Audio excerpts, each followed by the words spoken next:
Pertama harus dipahami bahwa kepemimpinan bukan hanya pada aspek yang bersifat material. Material itu penting, betul. Tetapi aspek sosial penting. Misalnya begini, apakah seorang suami sama istri cukup kasih makan saja tanpa memeluk dalam setiap hari dan menyayanginya?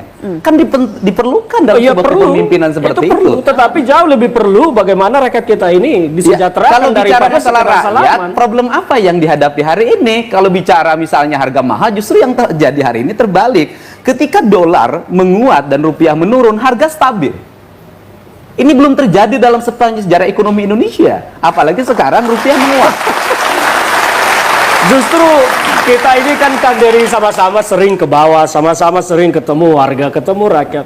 Keluhan yang kita dapat itu adalah banyak sekali. Ya, masyarakat kita itu menyatakan harga mahal, tidak stabil, naik turun. Jadi agak berbeda yang kita dapat di lapangan dengan yang Kang Dery sampaikan. Baik.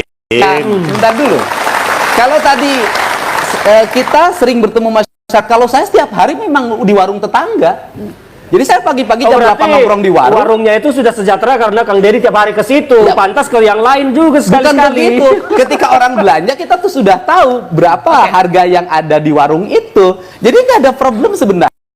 Kemudian kalau yang bicara setiap hari ngeluh, yang ngeluh itu kan di media sosial dan rata-rata orang yang berkemampuan secara ekonomi. Kita, Pak. Media sosial itu masyarakat bukan kita. Yang mengeluhnya orang yang punya kemampuan ekonomi dan gajinya besar. Kami itu turun ke bawah. Kami itu dalam sebulan bisa mengelilingi berapa kabupaten, berapa daerah, berapa pasar. Jadi kami itu sejak kapan Anda turun ke pasar?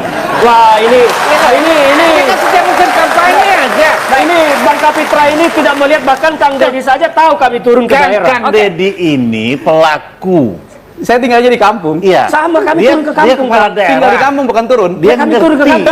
Oke, kami di kampung, di kota tinggalnya. Anda bagaimana bisa merasakan penderitaan rakyat? Orang datang naik pesawat. Baik. Coba kalau loncat dari atas. Kami keliling-keliling itu naik bus, Bang. Naik bus keliling kabupaten. Jadi kami merasakan betul apa yang terjadi di masyarakat. Jadi kalau Bang Ferdinand keliling kabupaten, kalau saya tinggal di kampung di sebuah kabupaten.